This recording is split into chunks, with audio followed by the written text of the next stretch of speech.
I think most people in the chat know that I'm a proud father of my daughter and her sister, who I also refer to as my daughter. So I have two beautiful, very smart, very intelligent little girls. And I want y'all to remember that children are like sponges, and what you put into them will come back out.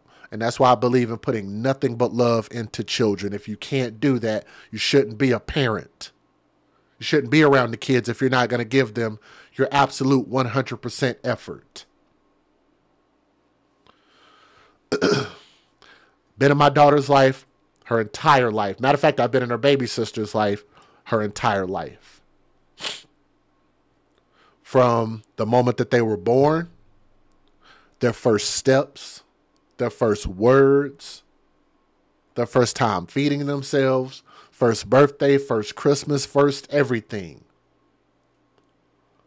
And I thank y'all. I think that I'm a good father, because I think that if I really wanted to be a great father, I probably should have had a much more solid foundation for my babies. That's why I always try to give credence to those who are great parents, because I think I'm a good parent. I don't think I'm a great parent, because I think there is so much room to improve. But I definitely appreciate the compliment, because I definitely put my heart into what I do. Okay? I'm in a somber mood right now because I look at this baby, 17 months.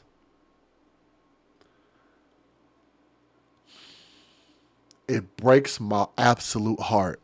I'm not going to cry. I promise you I'm not going to cry this time. It breaks my heart when I see this baby, when I see her.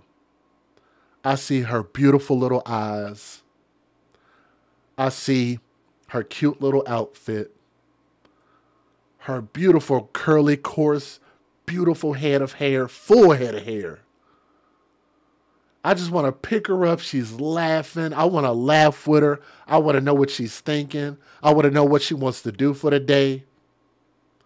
To just keep that smile permanently on that baby's face.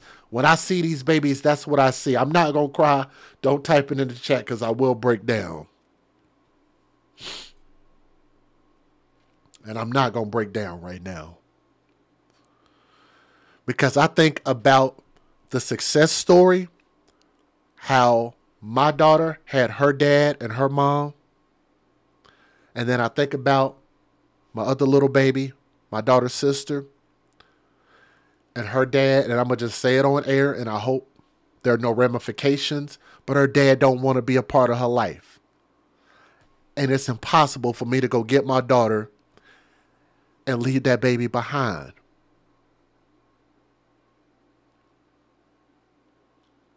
Because I look at her and I'm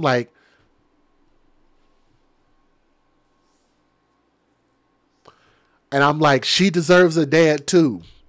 And I don't know if y'all noticed earlier that Kim Fairchild posted in the chat. She said, "We wish there were 100 more of you, Jay."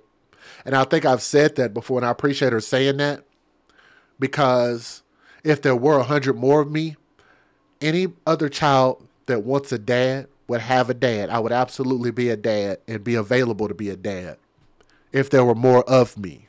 If I could spread myself wider, I absolutely would.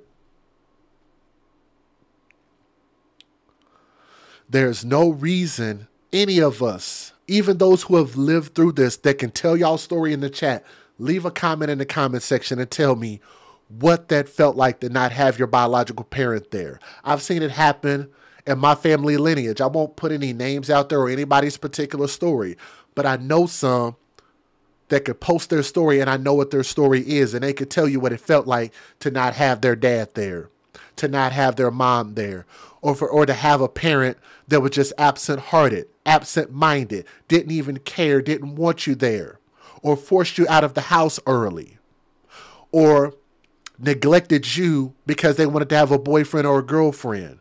Plenty of people can tell that story. I know these stories, and I'm so thankful that I didn't have to go through that. And I also would do everything that I can to make sure that another child doesn't have to go through that. So I want to be the living example of what I talk about, but to also present these so that we can be way more aware about what's going on in our world. You could actually clip that out. What I just said right there. If my life were to end tomorrow, you could take that, and I will want everybody to know that is what my message stands for.